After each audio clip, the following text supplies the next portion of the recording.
우리 조상들은 이 산에서 예배하였는데 당신들의 말은 예배할 곳이 예루살렘에 있다 하더이다. 예수께서 이르시되 여자여 내 말을 믿으라.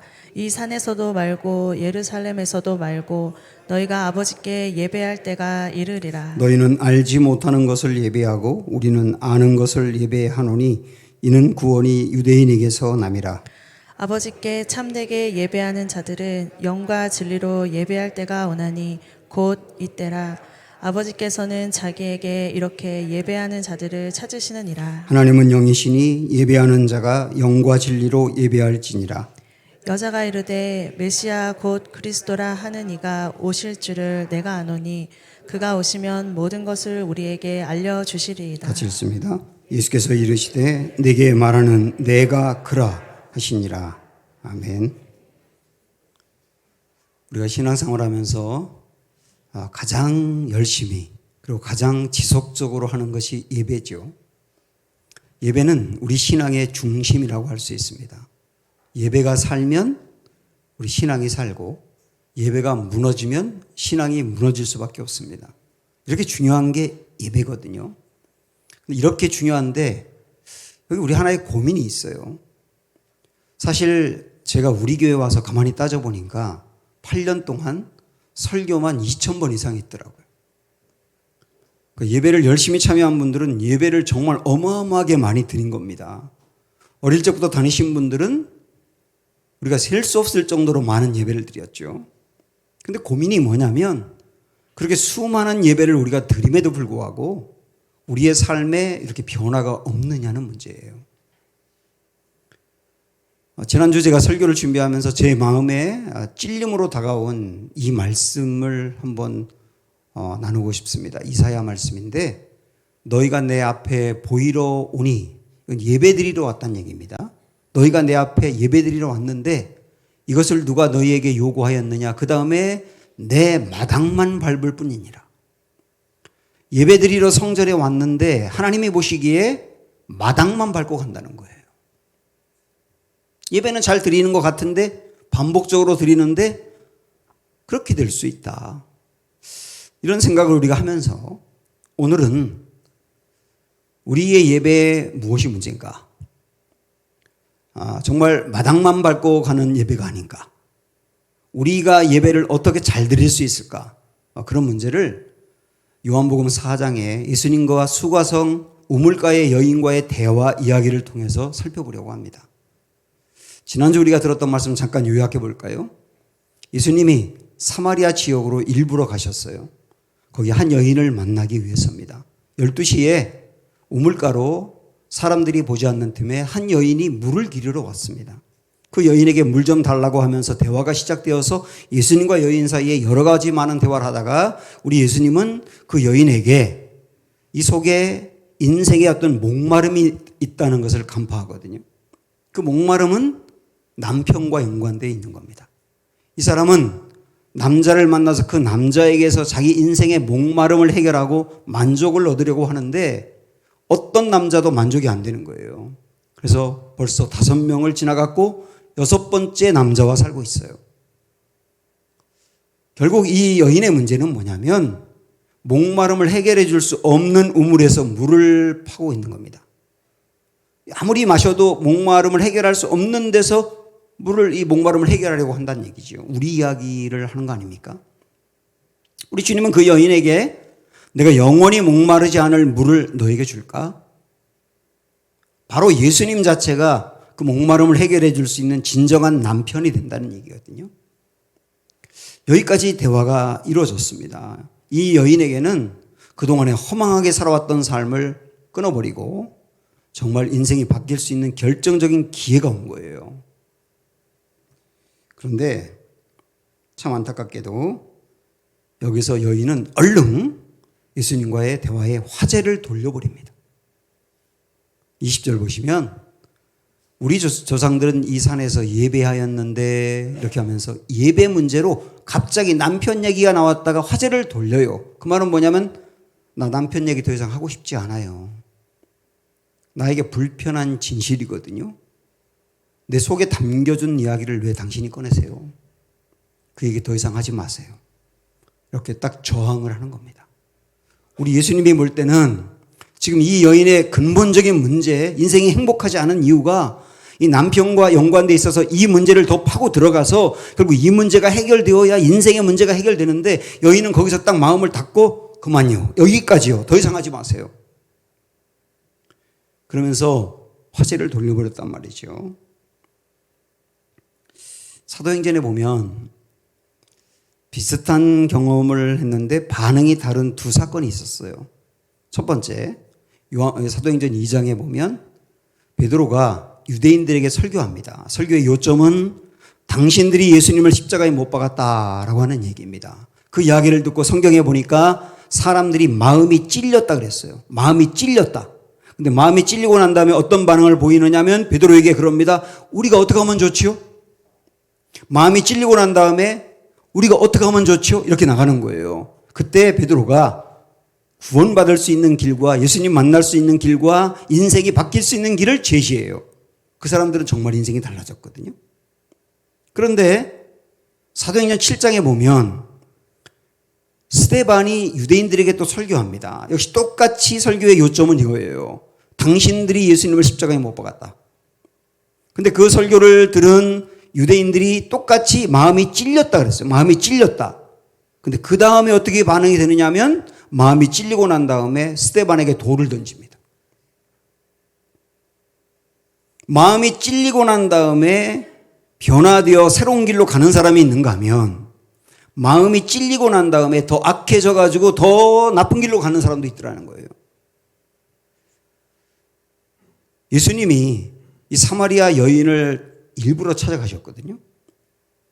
그 여인의 인생의 문제를 해결하고 완전 새로운 삶을 살도록 일부러 찾아가신 거예요. 저는 우리가 예배를 드릴 때 내 마음이 움직일 때가 있습니다. 내 마음이 움직일 때는 우리 주님이 우리를 찾아온 순간이라고 믿어요. 우리 마음이 찔릴 수 있어요. 내 신앙생활 이렇게 하면 안 되는구나. 우리 마음이 찔릴 수 있어요. 그리고 어떤 때는 목사님이 내 이야기를 하는구나. 이렇게 느낄 때도 있단 말입니다. 이럴 때 여러분 부탁합니다. 저항하지 마십시오. 내 속에 담겨둔 이야기, 이게 그 이야기가 들추어 나는 거거든요. 그럼 거기서 내 마음을 닫아버리지 말고 그 다음에 하나님이 나를 어떻게 이끌어가는지 거기 한번 따라가 보세요. 이 여인이 참 안타까운 것은 결정적인 기회인데 화제를 돌려버린 겁니다. 그리고 이 여인이 한 말이 뭐냐면 예배였다고요. 예배 질문을 하는 겁니다. 갑자기. 그 말은 뭐냐면 이 여인은 예배에 관심이 많다는 거예요. 어쩌면 이 여인은 예배를 상당히 오랫동안 열심히 드려왔는지도 모릅니다. 문제는 뭐냐면 예배를 열심히 드렸어요. 계속 예배를 드려왔어요. 그런데 이 여인의 그 결정적인 문제는 하나도 개선이 안 되는 거예요. 남편은 하나, 둘, 셋, 넷, 다섯, 여섯 번째 이렇게 계속 지나가면서 남편과 살고 있는데 예배는 계속 드리는데 이 문제가 하나도 해결이 안 되는 거죠. 계속 그 문제를 끌고 가는 거예요. 결국 그렇게 본다면 이 여인의 문제는 남편 문제라기보다는 예배 문제라고 볼 수 있어요. 예배가 이 사람의 인생의 잘못된 부분을 하나도 고치지 못하고 있다. 지금 뭔가 예배를 잘못 드리고 있다 그 얘기죠. 뭔가 예배를 잘못 드리고 있다. 그러면 이 여인의 예배의 문제가 뭘까요? 우리 이야기로 한다면 우리의 예배의 현재 문제는 뭘까요? 자, 이 여인이 질문하는 걸 다시 한번 20절 보십시오. 여기에 이 여인이 예배의 문제가 정확히 나와 있습니다. 20절 시작. 우리 조상들은 이 산에서 예배하였는데 당신들의 말은 예배할 곳이 예루살렘에 있다 하더이다. 두 개의 지명이 나왔죠. 이 산 그리고 예루살렘. 이 산은 그리심산을 말하는 거예요. 사마리아 사람들은 원래부터 그리심산에 성전을 만들어 놓고 거기서 예배를 드려야 하나님이 받으신다고 생각을 했습니다. 그 그리심산 그 성전을 세운 사례가 아브라함이 가나안 땅에 와서 제일 먼저 제사 드렸던 곳이거든요. 거기다 성전을 세우고 여기서 예배해야 하나님이 받으신다고 생각을 한 거예요. 그런데 유대인들은 어떻게 생각하느냐면 솔로몬이 성전을 지었던 그곳 예루살렘이죠. 그 예루살렘 성전에서 예배드려야 하나님이 받으신다고 생각을 하는 거예요. 다 달라요. 이들이 정말 중요하게 생각하는 것은 뭐냐면 어디서 예배드리냐거든요. 장소의 문제를 얘기하는 거예요. 어디서 예배드리냐가 중요하다. 여러분 그렇게 생각하세요? 어느 교회에서 예배드리냐가 중요하다고 생각하세요? 교회가 굉장히 크고 음악이나 조명 같은 게 아주 화려하고 웅장하고 그런 데서 예배드리면 더 은혜를 받는다 그렇게 생각하세요? 그럼 북한에 성도들은 지금까지도 몰래 이불을 뒤집어 쓰고 큰 소리로 찬양도 말씀도 보지 못하고 아주 작은 소리로 가사를 읽고 그리고 예배를 드리는데 거기에 임하는 하나님의 은혜가 있거든요. 중국의 지하교회 성도들은 중국의 지하교회는 정말 변변치 않지만 너무 허술하지만 그들이 드리는 예배는 한국의 대리석으로 지은 큰 교회에서 드리는 예배보다 훨씬 더 은혜가 임하거든요. 그거 어떻게 해석하시겠어요? 장소의 문제가 아니라는 거예요. 우리 예수님도 이 부분을 정확히 말씀하십니다. 그 다음 절 보면 예수께서 이르시되 여자여 내 말을 믿으라 그러면서 강조합니다. 뭐라고 강조하십니까? 이 산에서도 말고 예루살렘에서도 말고 그러잖아요. 지금 당신은 아마 이 그리심 산에서 그동안에 제사를 드렸었고 예배를 드렸을 텐데 그러나 은혜가 임하지 않고 삶이 바뀌지 않고 목마름이 해결되지 않으니까 야 내가 이 예배의 문제가 이 장소 문제인가 봐 그리심산이 아니라 예루살렘에서 드렸어야 되는가 봐 라고 생각하는 것 같은데 그게 중요한 게 아니다. 장소가 중요한 게 아니다 라고 주님은 정확하게 짚어주십니다. 사실 이 부분을 여러분 가만히 이제 생각을 우리가 여러 가지로 해봐야 되는데 코로나 이후에 지금 가정에서 예배 드리는 분들이 많아요. 지금도 가정에서 예배 드리는 분도 있겠고요. 근데 주님은 예배 드리는 장소가 중요하지 않다고 하셨습니다. 여기 지금 은강교회가 있는 청라에 있는 이 자리에서 예배 드리든 여러분 가정에서 예배 드리든 괜찮아요.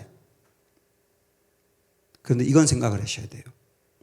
여기 청라에 있는 이 자리에서 함께 예배를 드릴 때보다 가정에서 혼자 온라인으로 드리는데 은혜가 넘친다. 가정에서 드릴 때도 충분히 은혜를 받는다. 그러면 가정에서 드리세요. 그런데 이 자리에 모여서 예배를 드릴 때보다 가정에서 온라인으로 예배 드릴 때 은혜가 현저하게 임하지 않고 내가 뭔가 이 신앙생활이 자꾸 무너지는 것 같다 그러면 이 자리를 오셔야 됩니다. 그런데 어디서 드려도 상관없어 내 집이 좋아라고 자꾸 그것을 고집한다면 그것도 똑같이 장소의 문제를 고집하는 거예요. 또 하나 우리 주님이 장소에 집착하지 말라라고 하는 말은 사람들이 이렇게 생각하기 때문입니다. 예루살렘 성전에서 예배를 드린다 그러면 예루살렘 성전에서 딱 예배를 드리면 다 됐다고 생각을 하는 거예요. 내가 예배를 다 드렸다. 은강교회 요 자리에서 예배를 딱 드리고 나면 내가 예배를 다 드렸다. 일주일 동안의 예배 끝났다. 이렇게 생각할 가능성이 많거든요. 우리 주님이 장소에 집착하지 말라고 하는 말씀은 어떤 의미냐면 사실 우리 예배의 문제는 주일 중심인 게 문제예요. 주일에 예배 드리면 일주일 동안의 예배가 끝났다고 생각하는 게 문제란 말입니다. 이곳 교회에서만이 아니라 모든 곳이 예배의 장소가 되어야 된다는 게 주님의 말씀인 거예요. 모든 곳이 예배의 장소가 되어야 된다. 여러분 가정도 일터도 예배의 장소가 되어야 된다는 겁니다. 이게 안 되는 게 오늘날 우리 예배의 문제라는 거죠. 그래서 저는 이거를 뭐라고 말씀드리고 싶냐면 삶의 예배가 중요하다 이거죠. 삶의 예배. 그래서 이 문구를 한번 같이 보세요. 따라해 보세요. 예배의 생활화. 생활의 예배화. 이 문구를 마음에 새기시면 좋겠어요. 예배가 생활화되어야 된다는 거예요. 이곳에서만이 예배가 아니라 예배가 우리의 일상적인 삶에서 생활화되어야 된다. 내가 하고 있는 일도 예배자의 모습으로 해야 되는 거다. 뿐만 아니라 생활이 예배드리듯 해야 된다. 예배의 생활화, 생활의 예배화. 주님의 장소를 뛰어넘어야 된다라고 하는 것은 이 부분을 강조하시는 거거든요. 어떤 청년이 교회 목사님에게 고민을 토로합니다. 실제 있었던 얘기예요. 이 청년이 다니는 회사의 사장님이 장로님이세요. 이 청년이 다니는 교회의 장로님이세요. 근데 이 친구가 왜 고민하느냐면 이 장로님 사장님이 교회에 있을 때는 굉장히 친절하고 겸손하고 그래서 온 교인들의 존경을 받아요. 그런데 회사에 딱 가면 굉장히 이익에 밝고 냉정하고 교만하다는 거예요. 그래서 이 친구는 그 둘 사이에서 너무 혼란스러운, 교회 오면 이런 모습인데 직장 가면 이런 모습이니까 우리 사장님, 장로님 이중인격자인가 봐 라고 생각을 해서 목사님에게 고민을 토로하는 겁니다.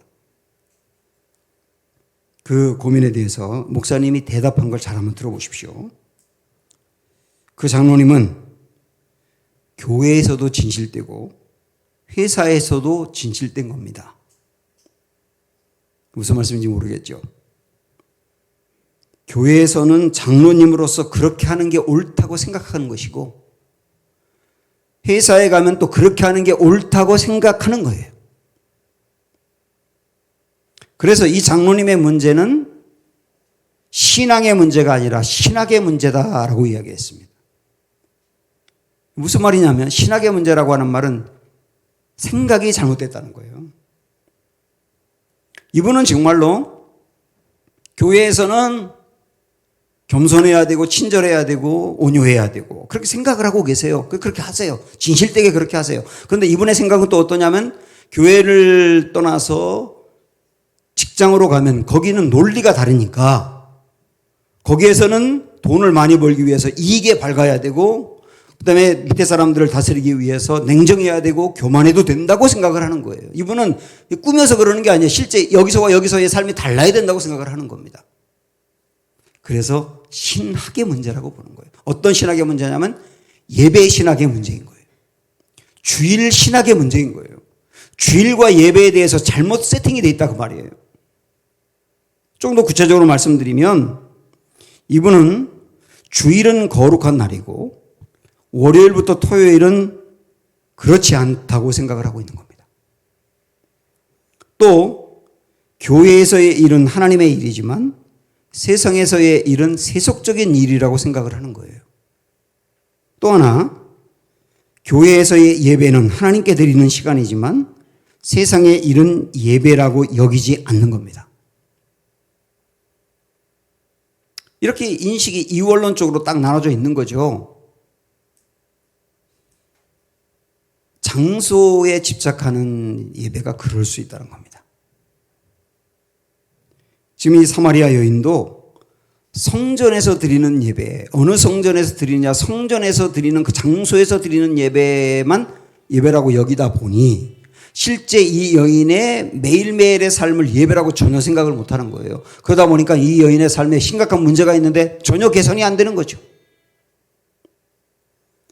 주님은 장소를 넘어 생활의 예배와 예배의 생활화를 강조하고 있는 겁니다.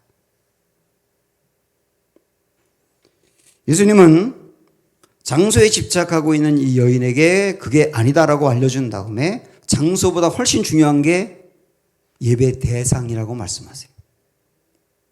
자, 21절 보시면 예수께서 이르시되 여자여 내 말을 믿으라. 이 산에서도 말고 예루살렘에서도 말고, 이 말은 장소가 중요한 게 아니라 그 다음 뭐라고 말했냐면 너희가 아버지께 예배할 때가 이르리라.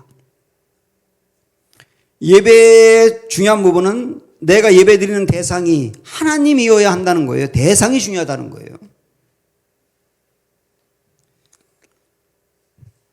이 예배라고 하는 이 단어는 영어로 worship이죠. worship.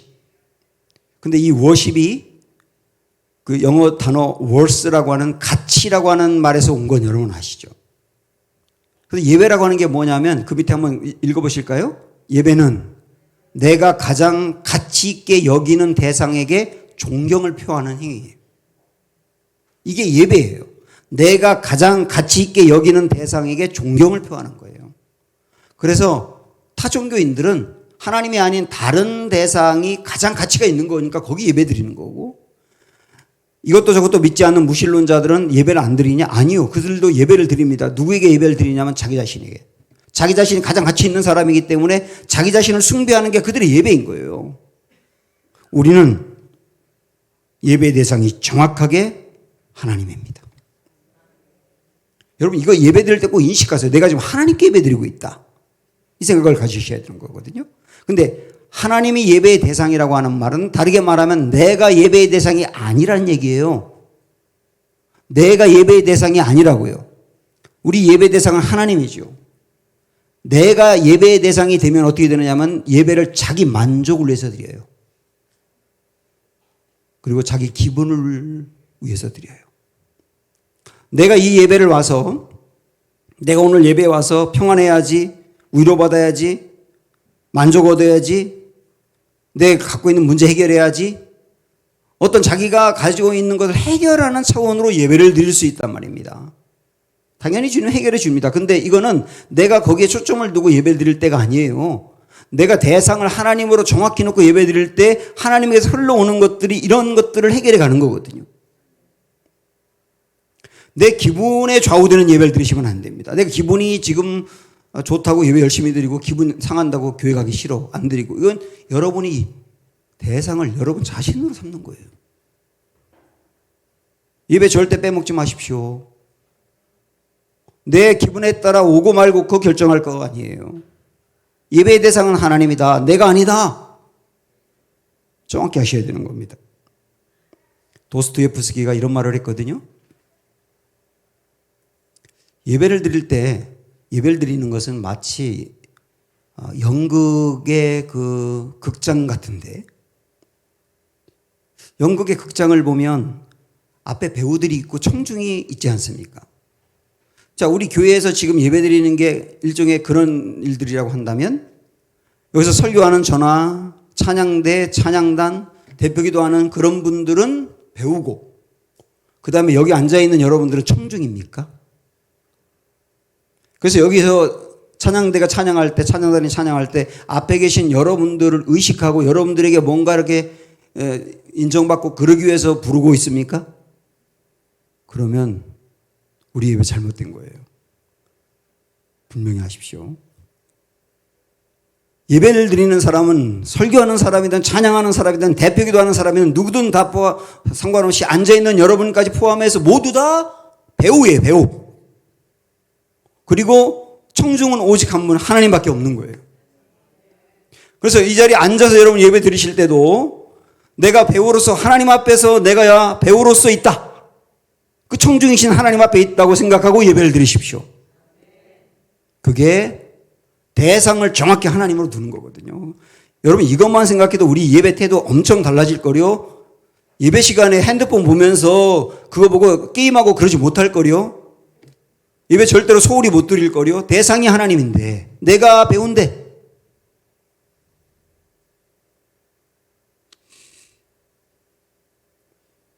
예수님은 예배의 대상이 하나님이라고 말씀하고 있는데, 아까 우리가 본 말씀을 21절을 보면 예배의 대상을 하나님이라고 표현하지 않고 뭐라고 했어요? 아버지라고 했어요. 아버지. 이게 참 의미가 있지 않습니까? 아버지께 예배한다 그랬거든요. 하나님께 예배한다는 말을 표현하지 않고. 이게 우리가 예배 드릴 때 이 의식을 가지라는 겁니다. 지금 내가 예배 드리는 대상은 아버지야. 아버지는 누굽니까? 아버지는 책임져 주시는 거예요. 아버지는 자녀가 문제가 있어도 절대로 버리지 않아요. 아버지는 자녀가 잘못될 때 그냥 지나가지 않고 꾸중해요. 그게 아버지예요. 우리가 이 아버지께 예배를 드린다고 생각을 해야 되는 거예요. 뿐만 아니라 아까 우리가 앞에서도 들었습니다마는 우리 예배는 이 장소 여기 은강교회 이 자리에서만 드리는 게 예배가 아니라 우리의 삶의 예배가 중요하다고 했지 않습니까? 내가 가정에서 직장에서 하는 그 일도 하나의 예배다. 그러면 가정과 직장에서 하는 그 일은 대상이 하나님이 되어야 되는 거예요. 내가 회사 가서 열심히 일하는 대상도 하나님이 되어야 되는 거예요. 내가 회사에서 열심히 일을 해서 돈 많이 벌어서 내 가족 부양하고 편안하게 먹고 살아야지가 되면 그 일이 정체성이 되는 거거든요. 그런데 내가 하고 있는 회사에서의 그 일도 하나님을 대상으로 하고 있다. 하나님이 내게 이 일을 맡겨주어서 이 세상을 조금 더 아름답게 하고 있다라고 하는 대상을 하나님이라고 생각하고 감당할 때 이게 진짜 아름다운 모습이거든요. 이렇게 하면 절대 일을 소홀히 할 수가 없어요. 직장에서 주부들도 내가 지금 하고 있는 일이 대상이 하나님이다. 하나님께 기뻐하는 일을 내가 하고 있다. 그러면 정말 설거지 박박 열심히 하게 되지 않겠어요? 대상은 하나님이다. 장소가 중요한 게 아니다. 이 말씀을 하신 다음에 우리 주님은 한 걸음 더 들어가서 예배 핵심 속으로 들어갑니다. 그게 뭐냐? 이제 23, 24절 다 같이 보세요. 시작. 아버지께 잘 참되게 예배하는 자들은 영과 진리로 예배할 때가 오나니 곧 이때라 그랬습니다. 밑에도 비슷한 말씀이 이어져 나오죠. 거기에 하나님은 이렇게 예배하는 자들을 찾으시느니라 그랬습니다. 우리 주님은 지금도 예배하는 분들을 보면서 이렇게 예배하는 이를 찾는다 그랬거든요. 근데 어떻게 예배한다 그랬냐면 영과 진리로예요. 우리는 이전에 이 부분을 이전에 해석은 우리 성경에 뭐라고 되어 있었느냐면 신령과 진정으로라고 해석했어요. 그렇죠? 신령과 진정으로. 그러다 보니까 예배 드릴 때 제일 중요한 게 정직한 마음으로, 그리고 옷도 깨끗하게 입고, 헌금은 빳빳한 걸 드리고, 구겨진 헌금은 대리미로 데려가지고 드리고, 이렇게 뭔가 예배의 태도가 중요하다고 생각을 했어요. 신령과 진정으로라고 이해하니까. 그런 것도 엄청 중요합니다. 그러나 여기는 잘못된 해석이에요. 그거는. 바른 해석은 바로 이대로 영과 진리로예요. 영과 진리로. 영과 진리로와 신령과 진정은 완전히 다른 뜻이거든요. 영과 진리인데 이걸 번역을 제대로 하면 영 안에서 진리 안에서예요. 요거 기억하세요. 영 안에서 진리 안에서. 그러면 이게 무슨 말이냐? 자, 영 안에서 예배를 드리라. 이건 무슨 말일까요? 조금 어렵지만 잘 한번 들어보세요. 우리가 오늘 봤던 말씀 중에 하나님을 뭐라고 표현했냐면 하나님은 영이시다 그랬어요. 하나님은 영이시다. 하나님은 영이시기 때문에 이거 아닙니다. 스크린 지금. 하나님은 영이시기 때문에 안 보이시는 거예요. 안 보이는데 존재하는 영이세요. 우리에게도 영이 있어요. 그렇죠? 우리에게도 영이 있어요. 이 영과 하나님이 교제합니다. 우리 안에 있는 영은 하나님과 교제할 수 있는 높고 깊은 부분이에요. 이 영이, 우리 안에 있는 이 영이 예수님을 만났을 때 구원을 받는데 우리가 구원받았다 그럴 때 영이 구원받는 겁니다. 육체는 구원받는 게 아니고 나중에 예수님 재림할 때 우리 육체가 구원받아 변하게 될 거예요. 우리가 구원받는다는 것은 영이 구원받는 거예요. 구원받은 이 영이 하나님과 교제하는 거예요. 그러면 영 안에서 예배 드린다는 말은 무슨 뜻이냐면 내 영과 영이신 하나님이 교제하는 일이기 때문에 영적인 방법으로 해야 되는 겁니다. 그 영적인 방법에 뭐가 있느냐? 기도가 있고 말씀이 있고 찬양이 있고 가장 대표적으로 예배가 있는 거예요. 이게 영적인 방법이거든요. 이런 영적인 방법으로 나아갈 때 대표적으로 예배 시간에 나아갈 때 어떤 일이 일어나느냐면 영이신 하나님이 우리 영과 만난다는 거예요. 그래서 우리가 하나님을 발견하게 되고 하나님을 깨닫게 되고 하나님을 만나게 되는 거예요. 이것을 사모하는 게 영 안에서 예배 드리는 거예요. 그러니까 영 안에서 예배 드리셔야 됩니다. 매번 예배를 드릴 때마다 내 영과 하나님의 영이 하나님이 만나 하나님이 예배드리는 이 자리에 찾아와 우리와 함께하고 우리에게 말씀하고 위로하고 어루만져주고 때로는 꾸중하고 그런 교제가 이루어질 것을 사모하는 마음으로 드려라. 이게 영 안에서 예배드리는 거예요. 그 다음에 진리 안에서 예배드린다는 말은 뭘까?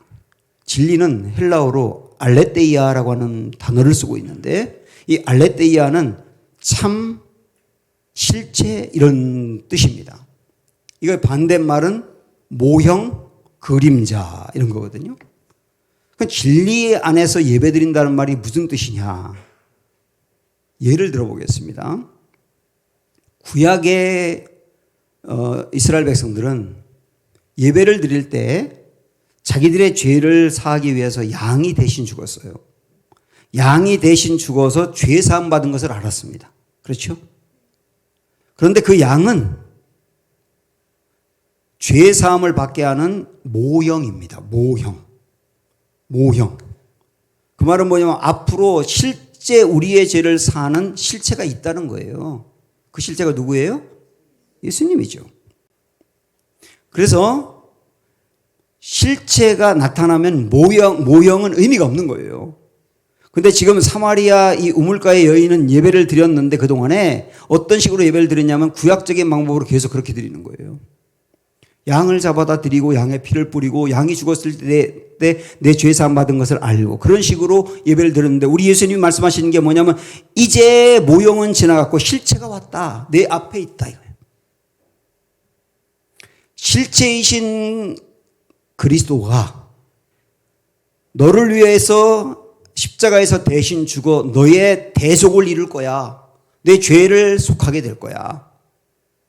그 실체가 지금 이 자리에 계시고 그리고 실체가 나의 죄를 완전히 사했다라고 하는 것을 확신하며 드리는 예배가 진리 안에서 예배인 거예요. 자, 보세요. 여러분들 오늘 예배 드리시면서 내 죄가 사해졌다. 확신하세요? 뭘 보고 확신하세요? 구약의 백성들은 양이 죽을 때 양 보고 확신했거든요. 우리는 아무것도 없잖아요. 주님 말씀이 뭐냐면 우리는 구약의 백성보다 훨씬 더 확신할 수 있다는 거예요. 왜냐하면 지금 우리 눈에 보이지 않지만 우리를 위해서 십자가에 못 박혀 돌아가신 예수 그리스도의 대속으로 내 죄가 사함받았다는 것이 명백한 실체니까. 우리는 지금 그분이 보이지 않아도 여기서 예배 드릴 때 나를 대신해 죽은 예수님이 이 자리에 계시다. 그분이 죄 사함으로 인해서 내 죄가 사함받았다고 더욱더 확신해라 이거예요. 그 확신 갖고 드리는 예배가 진리 안에서의 예배인 거예요. 요게 중요하다는 겁니다. 예배는.